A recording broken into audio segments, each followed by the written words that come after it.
Let's get started. Welcome, everyone. This is the July edition of Turf Tuesdays. My name is Jim Brosnan. I'm one of your hosts today. I've got my colleagues from UT with me, as well as some guests from not only other universities here in the U.S., but we have an international guest today, which is super fun, joining us from across the globe in Copenhagen. Before we get started into the topic of today's session, which is new grasses, both warm season and cool season, I'd like to take care of just some of the business I know that's associated with these sessions. Many of you I know are interested in pesticide recertification credits. We are fortunate enough that we not only have pesticide credits for Tennessee, but I believe 15 or 16 other states, all the way from Michigan to Hawaii. Lucky for you, there's no action needed on your end. When you registered for this session, you should have been directed through a number of questions that asked you what state you wanted your pesticide credits in, what your license number is, etc. All of that is captured and will be used to populate a roster that will be submitted to your state Department of Agriculture, hopefully later this afternoon. So there's no further action needed from anybody pesticide credit wise that stays with us for the duration of the hour. As a reminder, these sessions are an hour long. The Department of Agriculture requires that you stay with us for that entire duration in order to get the pesticide credit that you are after. You may have seen this is a recorded session, so if you are watching this on YouTube or listening to this through Apple Podcasts, unfortunately, there are no pesticide credits for that. Those who are with us live are the only ones that have the ability for pesticide credits. If you have questions today, we have plenty of folks here, critical mass to handle questions.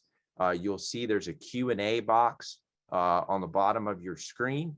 We encourage you to use that Q&A box to answer any or to ask any questions, and we will do our best to answer as many of those aloud as we can, because this is in audio format.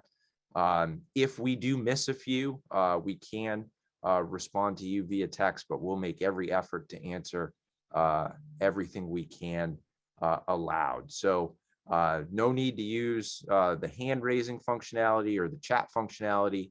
Have everything go through Q&A, and we should be all set there. I think that covers it for our technical business. Let's get started. Our guests today are Dr. Becky Grubbs-Bowling from Texas A&M and Dr. Adam Thoms from Iowa State, joining us from the International Turfgrass Conference in Copenhagen, Denmark. Welcome. Thanks, Jim. Thanks, Jim. Good to be here. What time is it in Denmark, Adam? It is 5:30 here. 5:30. And Becky, I know what time it is in Dallas, Texas. It's 10:30 Central, which that's easy enough to follow. Why don't you, just for our listeners that are with us that may not be familiar with you, why don't you, the two of you, give some background about what you do at your universities and kind of your expertise with new grasses, and that'll send us off and running. Adam, you want to go first? Sure. So many of you that are in Tennessee might recognize me from my days of grad school there and days of torturing Dr. Sorokin as his technician. So it's great to be on today. A little bit about what I do. I'm an associate professor here at Iowa State, also the state turfgrass extension specialist. Some of what I do is athletic field research, but I also run all the NTEPs for Iowa State, as well as do a lot of work looking at screening grasses for different breeders, different programs, things like that. We have a great shade area, so we do a lot of shade work for different companies. Luckily, our department head is a tree expert and does a lot of shade work, shade tree research trials, and has been for the last 30 years. So I have plenty of areas that I can plan in between those and really put it through stress there. So that's kind of in a nutshell, a little bit of background on me. As Jim said, I work for Texas A&M, but I'm up at our Dallas Center, which is actually where our turfgrass breeding program is. I'm an assistant professor and an extension specialist actually for urban water, but I do a lot of work looking at sustainable landscape management, which involves a huge percentage of turfgrass work. And as a result of that, I work very closely with our turfgrass breeder here. Her name is Dr. Ambika Chandra. And so I'm excited to be here and talk about some of that today. A big focus of our breeding program here is water use efficiency. So she and I work very close with each other. So let's jump off there, Becky, and then I'm sure we'll go into the cool season area as well. In terms of water use efficiency and grasses, where are you seeing developments be made? I mean, are there any particular species that are being moved forward for water use? Any specific cultivars, anything that kind of jumps off the page there? Yeah, there's a lot happening right now. I think it's actually a really exciting time for turfgrass breeding.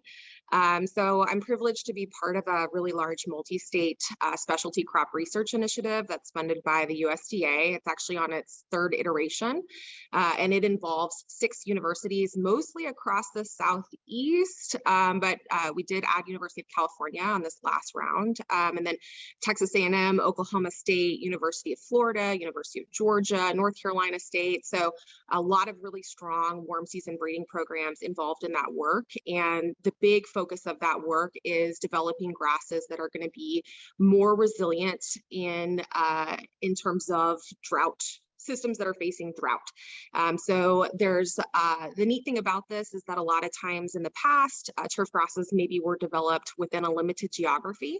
And so the cool thing about this program is that it allows grasses to be screened across multiple states really, really early on in the germplasm selection so that we can identify grasses that exhibit superior water use efficiency or drought resistance across very diverse geographies. And so what I'm seeing a lot right now, we've got a few things that are happening at A&M that are very exciting. I know, may not see as much St. Augustine grass there where you are, but we have a new release that's due to come out here named called Cobalt that uses as much as 60 to 80% less water than any other St. Augustine currently commercially available. So we're really excited about that one. Certainly we have a lot of improvements still happening on the hybrid Bermuda grass world. TIF-TEF came out a few years ago, still the most drought resistant option on the market coming out of that UGA breeding program. We've also had a couple come out of the Oklahoma State program that exhibit some really great cold tolerance and transition season color, cultivars like Latitude 36 and Tahoma 31. And they've got a couple more that are in the pipeline right now, including one which is going to be a new putting green type Bermuda grass. So of course, a lot of good movement there as well. I would say that there is some almost like revisiting of species that I don't know there's been as many improvements on in recent years, but we've got some breeding programs, particularly NC State, Florida come to mind, a little bit at UGA, that are looking at carpet grass, Bahia grass, new centipede grasses. So I think we'll see some interesting things there. But I think probably one of the most exciting species is going to be zoysia grasses. There's a lot happening with zoysia grasses right now. So certainly if you're in the golf world, one of the big things that's really happening is we're seeing a lot more interest and adoption of putting green type zoysia grasses. So there's a couple that are out there that are really making waves. One of those is from our program at A&M, and it's called Laser. So as you saw when you came to visit us last June, we've got that at the new PGA of America's headquarters golf course. They've got a 75,000 square foot putting green, or it might be about 70,000 square feet now, that's just laser zoysia grass. So huge footprint for that. And it's a beautiful, beautiful grass. And it's going to offer some advantages over Bermuda in terms of mowing requirements, cold tolerance, shade tolerance. And then Prism is another that's come out of the Blade Runner breeding program also here in Texas that's also been very successful. And then certainly we're starting to see some activity on the lawn side as well. So, Lobo is a new release from NC State.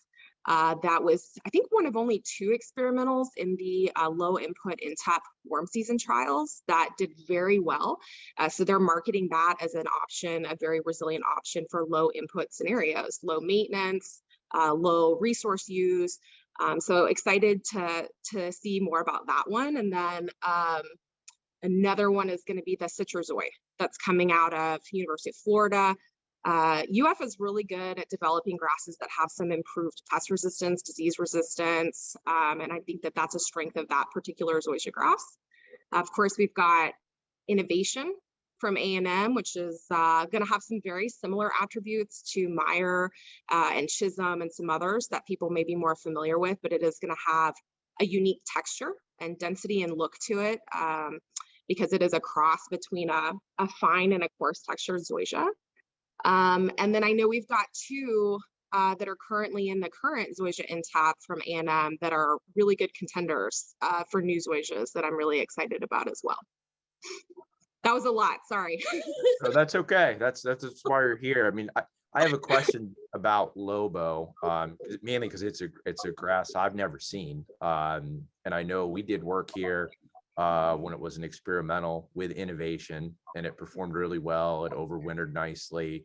For the folks that are listening that might be working in lawn care and in managing or working with those with zoysia grass lawns, it would be a really good fit. Meyer is one of the more common lawn zoysia grasses in Tennessee, El Toro probably being the other. At least from a turf quality standpoint, stacks up pretty well next to those 2. Lobo, from a texture standpoint, was coarser textured than innovation, finer textured? Coarser textured. Okay. Yeah, coarser textured. It's interesting. I'll share a quick picture here. Brandon was there the day we did this. One of the things that is kind of neat with zoysia grasses now, we've been working in our lab with a new herbicide from Syngenta for Bermuda grass control, and it's a new herbicide technology in a way that allows some of the fusilade-based programs for Bermuda grass control to be more aggressive than what we had done in the past. And there's efforts now looking at no-till sprig conversions from Bermuda grass into zoysia grass. So you could sprig your new zoysia grass into your Bermuda grass stand, and then because of the safety of this new herbicide, kind of suppress the Bermuda grass that's there. We have a small research trial out right now, kind of looking at this concept in a small footprint. I know the same work is being done at the University of Arkansas and the University of Georgia. There was a fairly large scale renovation in the Carolinas of a golf course that converted their fairways with this technique. Certainly interesting. And when we think about taking a site that might be Bermuda and then wanting to establish it to zoysia, well, that's in large part done via sod right now.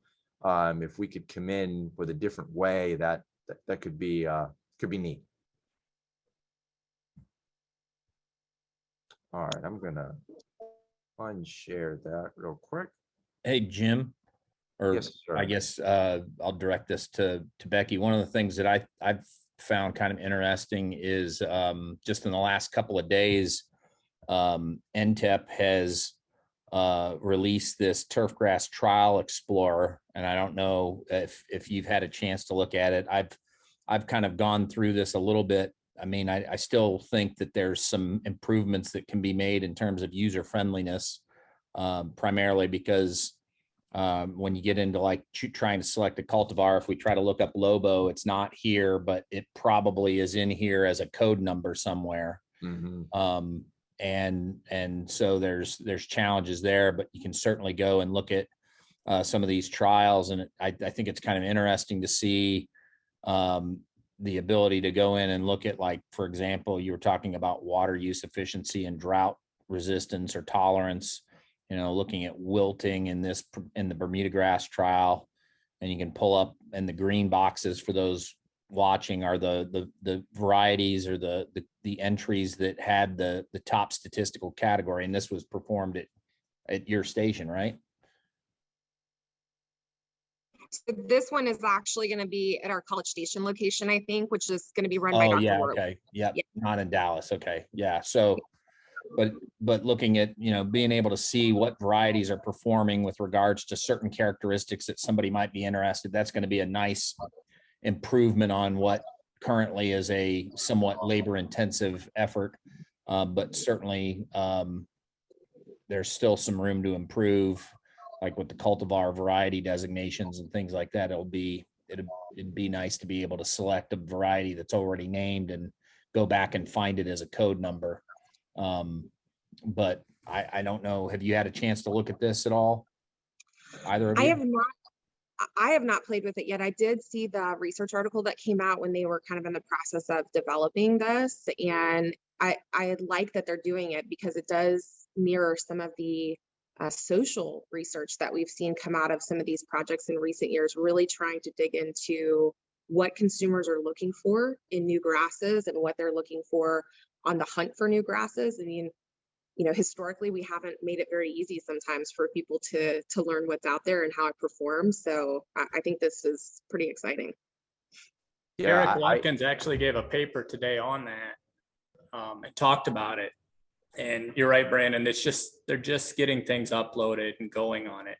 It's just going to get better as far as the information goes. They're also going to try to go back to the sites. And, a lot of times when we enter the NTEP data, it's a range, right? So it's, bent grass trial less than a ½ inch. Well, what does that mean if you're trying to select for a green, right? What is the actual cutting height? And so they're going to try to go back to the sites and get that information kind of dialed in and nailed down so that we can have it. And then also offer it at even a higher level. That'll be even simpler. And it's kind of out as a test case right now for the fine fescue. It'd be for the homeowner as far as like, okay, this is where you live. This is the grass that should be used for that site. And so they've got it kind of dialed in for the fine fescue test right now, and they're hoping to add on to that and make it so, if you're a lawn care company, you don't have people researching the internet and then coming to you saying, I want this variety. Well, it's not available in your area. Yeah, you can't even find it, right? Right. So they're hoping to get that in. So, and is that a one-off to ntep.org, or if one goes to ntep.org, it takes you to that now? No, you can go to ntep.org and it's on. So let me go back and I'll share again, and I'll just show you kind of the navigation. But if you go to NTEP, go to so you right here, you agree to the evaluation program, you go in, and it's right here. The NTEP Turfgrass database is available now. You click on that and it takes you to this, and then you click on this link and it takes you to the actual Explorer.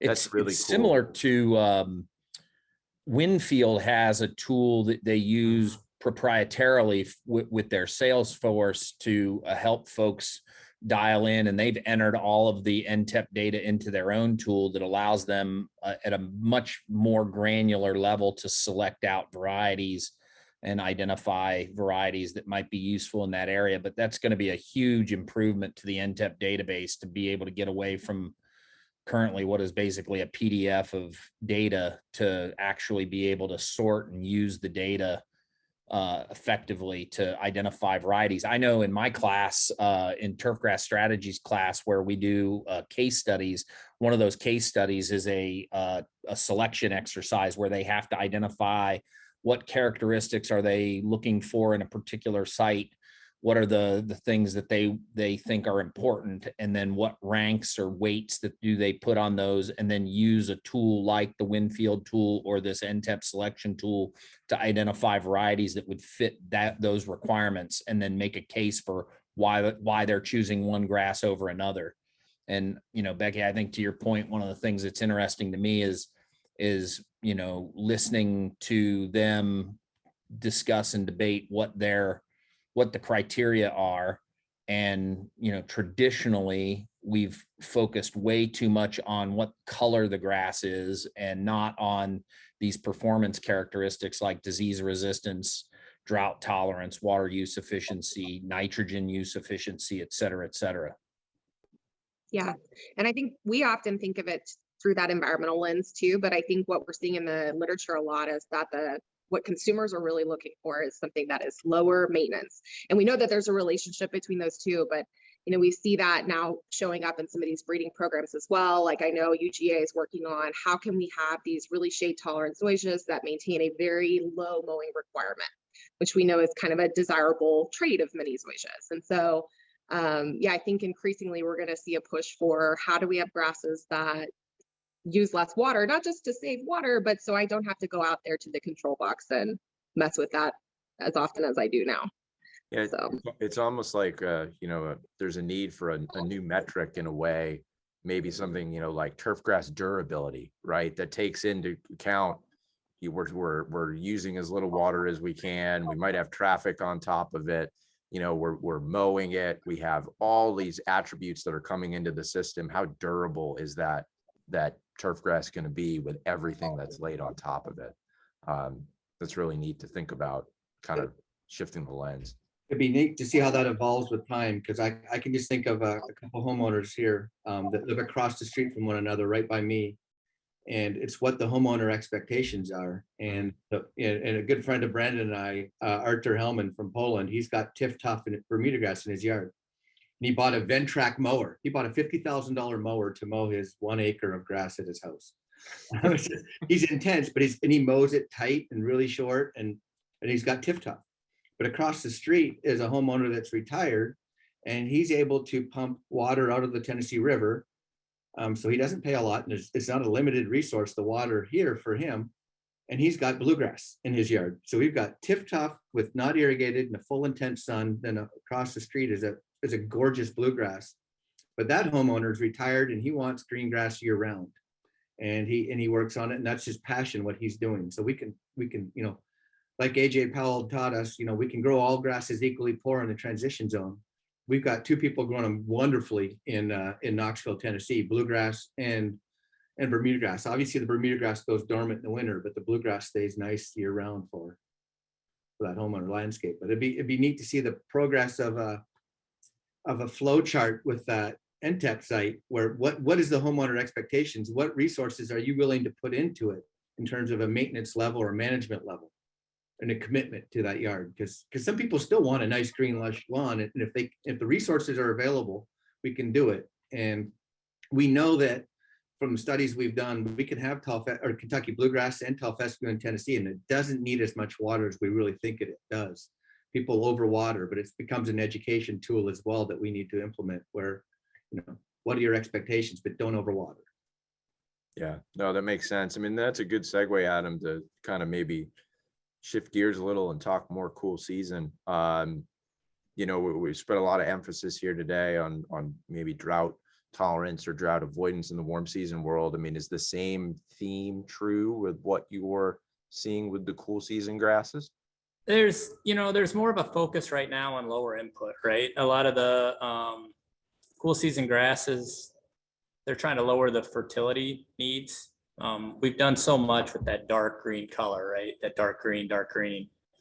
And so it's pumping it full of nitrogen, things like that in a lot of cases. And so now it's, can you get by with less water? So it is kind of that drought of sorts, but also less fertilizer as well. And so there's a lot of interest in that.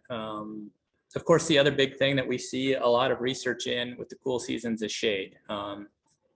Like for me in the upper Midwest, Kentucky bluegrass yard is what everybody has. And I get a call almost every day on, well, when I moved into my house 25 years ago, I had the best yard. Well, yeah, but your trees are 25 years older now. So it's not the best grass for your yard. And so, I think the breeders are working hard on shade tolerance, just like they are probably in the warm seasons. And so I think that's another area that they're trying to look at, as far as that goes. Are there any particular, Becky named several entries that kind of popped up in the warm season world. Anything that kind of jumps off the page for you as a standout performer in the cool season arena? Yeah, so one of the interesting projects that we just did was we just grew our athletic field. So for athletic field managers, I guess, we looked at a lot of data, and our field manager selected a couple of ones for our sod field that we grew at the research station. And so he looked at Legend and Blue Note because of the durability and the traffic. We also have a pretty big summer patch issue down there. And so, you know, we'd seen Blue Note has done fairly well with some disease resistance. And so we were hoping that that would help kind of lower the fungicide budget on that. And then we had Bolt in there as well, because of course we grew the sod just like you'd expect out of Iowa, right? We leveled out a cornfield, threw some sand on top, and then planted it. And so, hold on, I'll show my screen because it's kind of a cool picture for turf people to look at. And so Was it no-till? we tilled in the, we definitely tilled in the corn stalks, but so this is kind of what the site looked like. We plowed them in, tilled it in, and then this is what it looked like by September. So that was May, and this is September, and it grew in well. We've cut it, harvested it in May. But again, this is Blue Note, Bolt, and Legend there together working. And so I think in that case, like I said, we were looking for something, you know, that would handle traffic, but also disease, things like that. And so those jump off the page to us. Desert Moon's another one that has shown great summer patch resistance. And so we're excited about seeing that one out there. So many lawn care companies, you know, they fight summer patch. So that's something of interest too. You know, another thing that we see a lot with the breeders is, you know, when you talk about NTEP entries right now, there's a huge focus on tall fescue. And, you know, the last NTEP round, there was 89 varieties in the bluegrass and 132 in the tall fescue. And so, I mean, that shows you definitely too where the breeders are working hard. And again, that goes back to that lower input, right? I mean, there's, you know, tall fescue uses less water, less nitrogen, things like that. So I don't know, John, if you've seen anything interesting down there in Tennessee in the tall fescue NTEP or not. We definitely see a lot of interest in the tall fescue NTEP. And one of the things that we've, you know, and talking to Brandon too, but we've learned a lot is gray leaf spots a lot more prevalent in tall fescue than we've, you know, people were thinking it was Pythium, but it's more of the gray leaf spot has been a bigger issue that we've learned about. So getting varieties that are better at gray leaf spot resistance is important. And yeah, we're getting varieties that are standing out quite a bit for sure. Hey, Adam, I have a question for you. So I feel like, you know, on the worm season side, we rely so much on vegetative propagation and sod, and we're seeing, I guess, some new interest or growing interest in developing new seeded options. And I kind of got the impression that sort of the opposite of that was happening on the cool season side. Are you guys trying to develop or propagate things differently? Are you seeing that as a trend at all? No, I mean, it's still seeded is the way to go, right? It's easier to ship around the country, establish. So I think that's the way to go. I mean, if you could grow in your golf course or your athletic field, you don't have to worry about moving layers in as far as if you were to move it as sod. And so to me, that's the only way to go if you can. Obviously, restrictions are placed on when you have to open, things like that. So I guess I was thinking more from a recovery standpoint too, if you're still seeing that kind of the go-to for recovering an area that's been trafficked. And I'm an idiot when it comes to cool season grasses. I've always lived in the South. So, but I thought I had heard at some point that they were trying to encourage more rhizomatous or stoloniferous growth to really promote recovery in some species, but maybe that's not. Sure. No, there's definitely an interest in that. Trying to find rhizomatous species, especially, looking at anything with tall fescue that would have any kind of rhizome always is a big seller as far as that goes, just to try to help heal. We're seeing a huge only one. Yeah.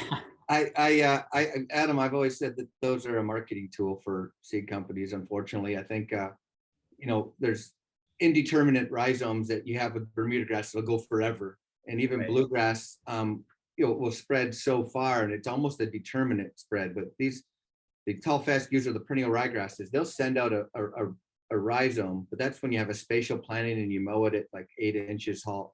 As soon as you plant it in that tight contiguous community, the competition keeps it from truly, they're not spreaders. They're not going to fill in divots or anything like that. You're going to have to seed those areas, but they're good marketing tools for sure. Yeah. Yeah. But they're all looking for it. They're still hoping. Yeah. There's a chance. They're There's a chance.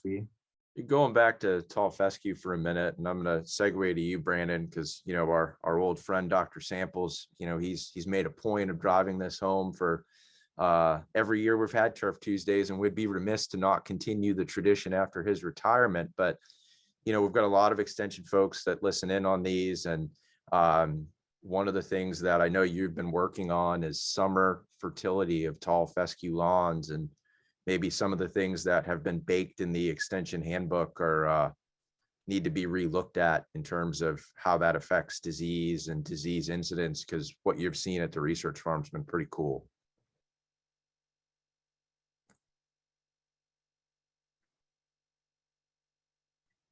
Yeah, for sure. That's a big issue. Let me just see if I can find this relatively quickly.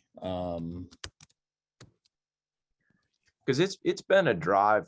We've talked about this in several years of Turf Tuesdays now, that historical thinking, and again, it's been out there in a lot of different formats in not only UT extension but other extension services, where tall fescue is a common species, is that you avoid summer fertility in order to make your likelihood of getting brown patch lower.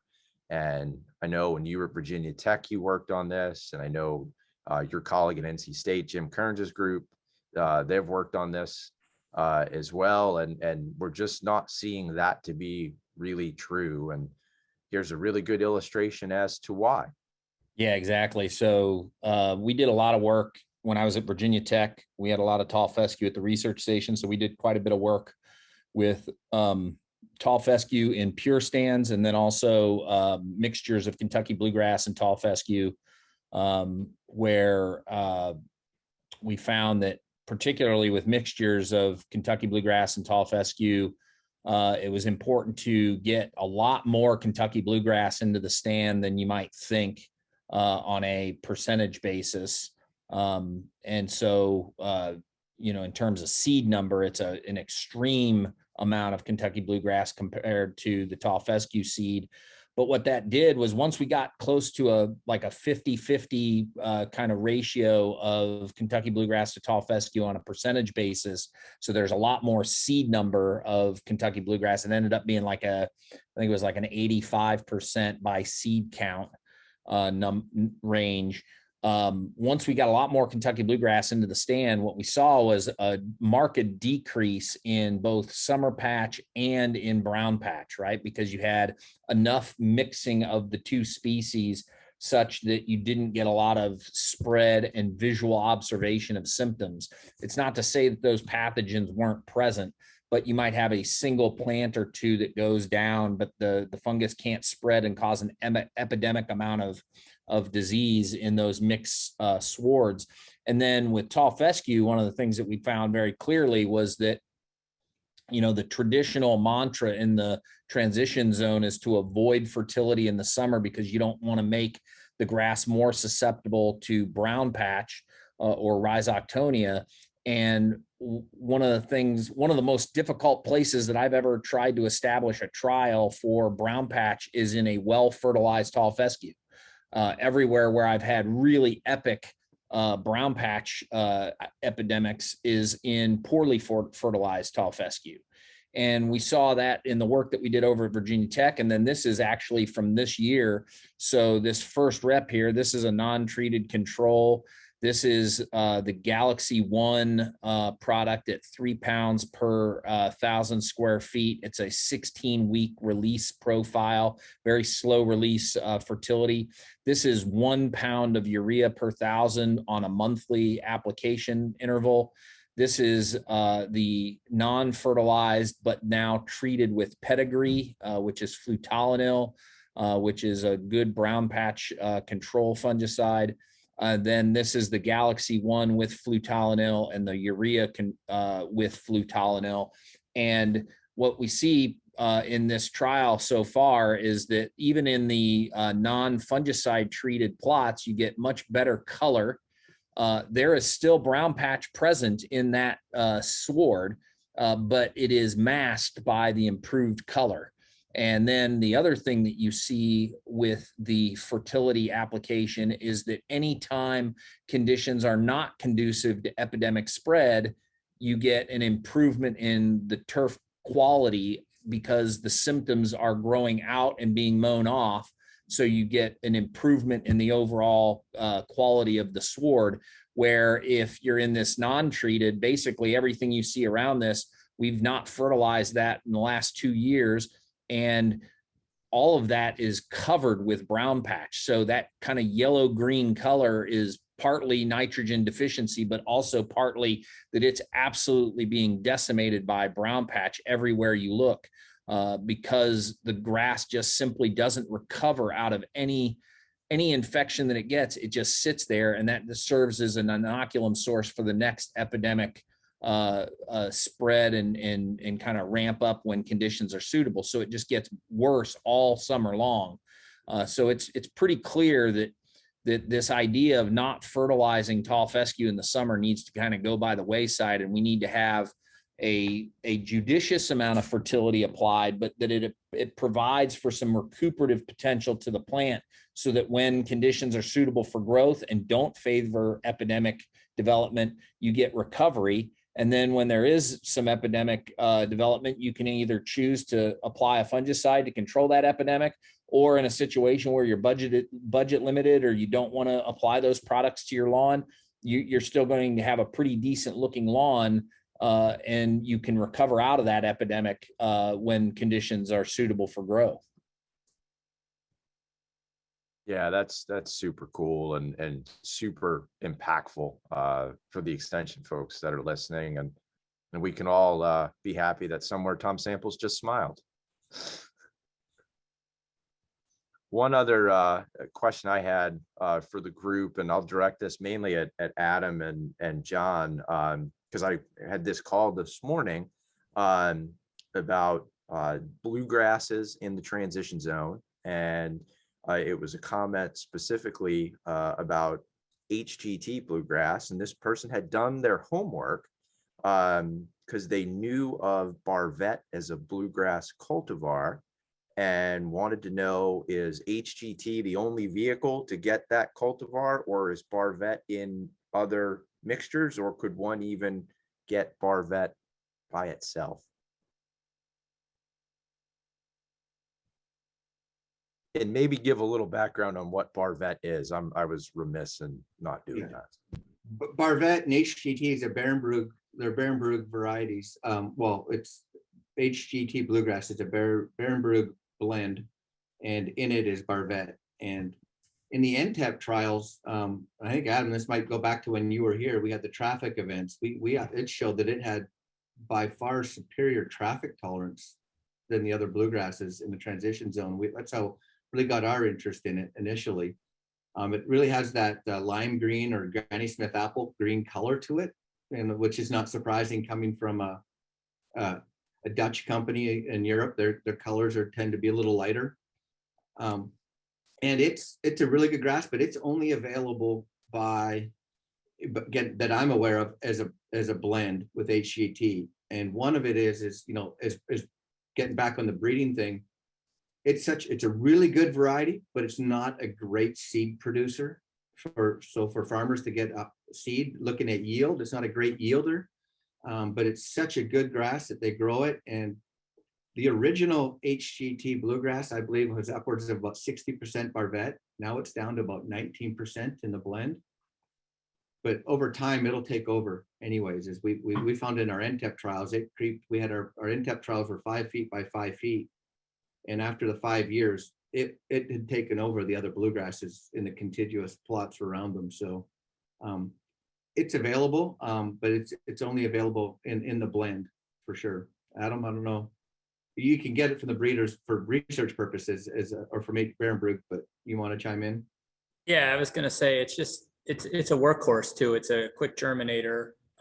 And that's, I think, part of what helps too. It helps crowd out some of the POA, things like that. If you're on an athletic field, obviously, if you're adding that in a high traffic area, realize that it might not match with the color what you have around it. You know, you're going to have a lighter green spot. The other thing is, if I remember right, it used to hold up really well to some of the diseases that would come through that end tap, and it would do a really nice job there. It's a high performer, and I think they're still using it as a standard because of its performance in the end taps. In the last go around, I believe it was one of the standards. So it's a great grass, but yeah, the only way you're going to get it is through HGT. Yeah, definitely. And that's when I mentioned the bluegrass lawn in Knoxville crossing the Tiff Top. That's what it is HGT bluegrass. We've got a sod producer that puts in a ton of it in East Tennessee, that they grow it and they put it in big roll sod in home lawns, and it's a big market in East Tennessee. And they put it in where people would want tall fescue, and it holds up to where tall fescue would do well. It does just as well.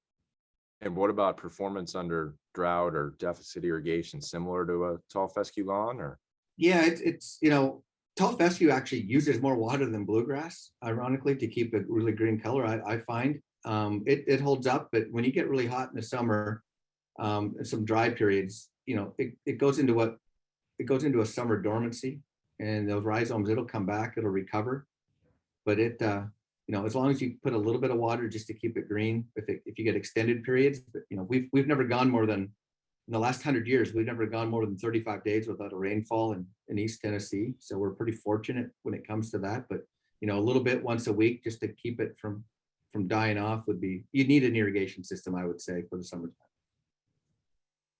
Yeah, I would agree. And I mean, we had a pretty good drought last summer and spraying in, and the bluegrass yards look just absolutely ravaged up around us, and started raining late in the fall, and we had a wet spring, and then poof, everything was just back and looking good again as far as that goes. So it speaks to the power of the rhizomes and the strength of the bluegrass, that it just goes into dormancy. The worst thing people can do is water and pull it out of dormancy and then let it go back in when they get that first water bill, things like that. So speaking of bills, one of the things that I know a lot of folks in the lawn care space in Tennessee last year commented on to me was the price of seed last fall. Are there any indicators on how seed pricing will be this fall, particularly tall fescue? Have you heard anything in that realm, Adam? The initial reports that I saw were that they had a better harvest this year, more on the lines of normal levels. And so I think, like all things, it will still be elevated, but the supply isn't quite as short as last year. And that'll take a little bit to come back, because obviously the reserves were taken way down. So the big thing I would say is, if you're going to order seed, get it done soon. That's my opinion from what I feel up here. I don't know what you guys are seeing down there, but they're in tight supply still, but I think it'll start to moderate back. Yeah, and I'll chime in on that, because I meet with a lot of the seed companies out of Oregon and sit on some quarterly meetings about the seed supply, and that 2021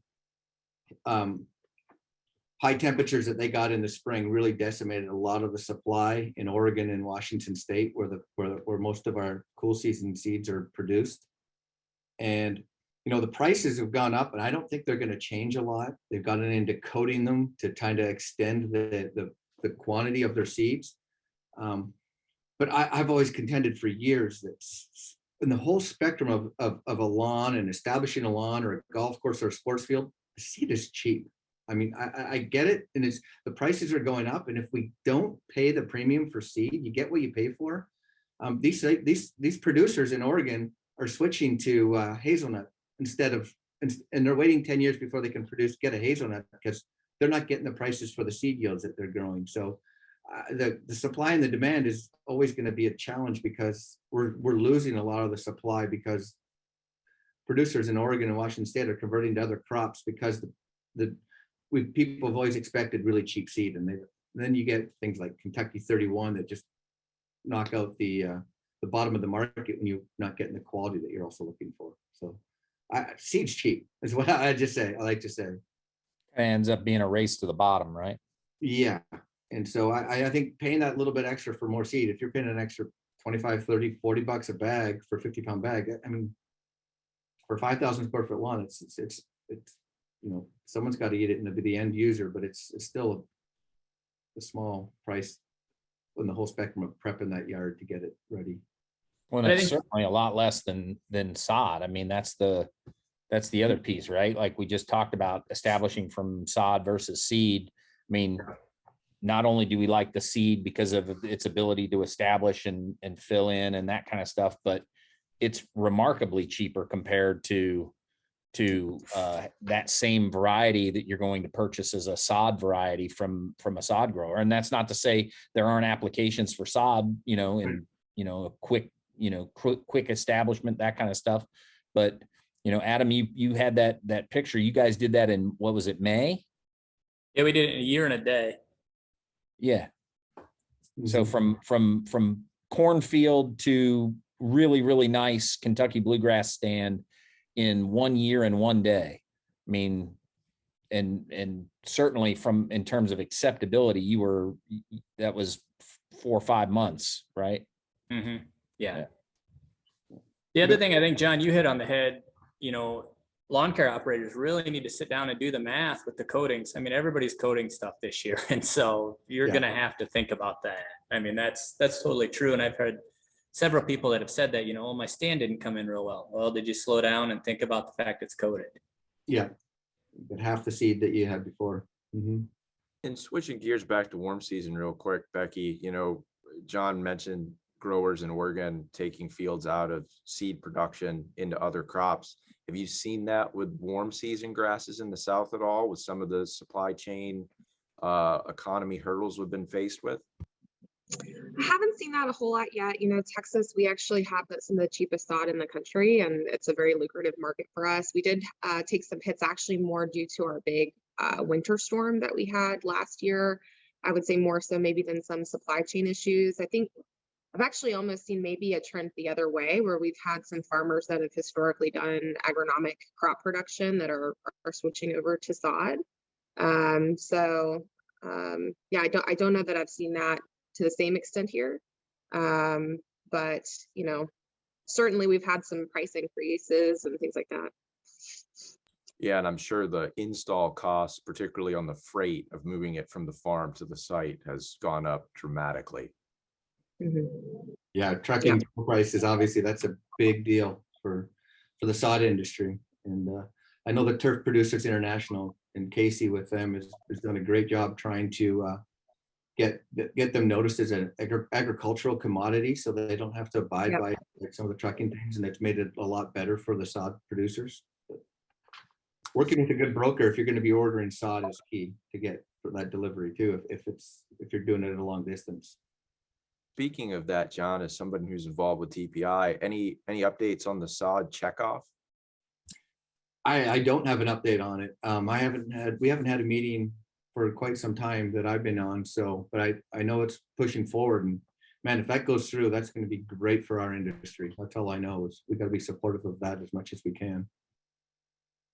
Yeah, it'll be interesting to see. I mean, for those listening that are unfamiliar, I think you correct me if I'm wrong, John, that's a federal program that'll be associated with the sales of sod, that a portion of that funding would go back then to support the turfgrass industry. And the parallels are, I guess, in poultry. That's where the Incredible Edible Egg campaign came from. And in beef production, the kind of beef, it's what's for dinner campaign came from. So Got milk. Got Milk's another, thank you. So yeah, that would be really big for turf if we could get something to be on that level. Yeah, for sure. So this can be the last question. The campaign will be John hiding in the grass, like looking through the grass, just kind of like you, Jim. Like Pedro and Napoleon Dynamite getting ready to deliver the cake, right? Yeah. Hey, there's only one person on this call with a background in turfgrass modeling, and it is not me. It is Dr. Sorokin as the hand model for Michigan State University. Yeah. if I could, if it was quick enough in my photos, I could bring it up. I can find it, yeah. But I guess the last question I'll ask before we close out here, another homage to our old friend Dr. Samples, is with Blue Muta and the mixtures of cool season and warm season grasses together. We get questions on that here in the transition zone. I don't know, Becky, if in northern Texas that's something that's come through the extension channels. I think we're starting to hear about it a little bit more. I'm still not seeing it even up in the panhandle trending a whole lot yet, but I wouldn't be surprised if we continue to move more and more that way. I have seen just more cool season grasses in general used here in the Dallas area recently in shaded areas, which was not something we saw for a while. And I think that's due to some of the advancements that we're seeing in some of those grasses. And so, but no, I haven't seen it a whole lot yet, but I wouldn't be surprised if it's coming more. Adam, how about you in Iowa? I can't think Bermuda grass is a common word. Nope. It's we have a thing called winter that does a real nice job of removing it. So Yeah, no herbicide needed. nope. I will quickly share to prove I have it. This is Dr. Sorokin's hand, his foray into turfgrass modeling. That's the Hancock Turfgrass Research Center, I assume, John, at Michigan State. Yes, it is. Ron Calhoun took that picture, and yeah, then they animated it. So there's also an animated version of that. Well, there you have it. I will leave that there. Let me bring up for our superintendent colleagues that are listening their information that they need. This has nothing, I'll repeat, it has nothing to do with pesticide certification. This is only for our golf course superintendent colleagues that are with us today. If you are interested in continuing education points from the Golf Course Superintendents Association of America, this is your event approval code on the screen, 999-241-49-31961. Make sure you list today's date as your event date, July 12th, 2022. Again, this is only for Golf Course Superintendents Association of America credits. This has nothing to do with pesticide credits of any kind. And if for some reason you missed this and you need this, we all have this available. You can email me and I'll be happy to share this with you for when you upload this to GCSAA.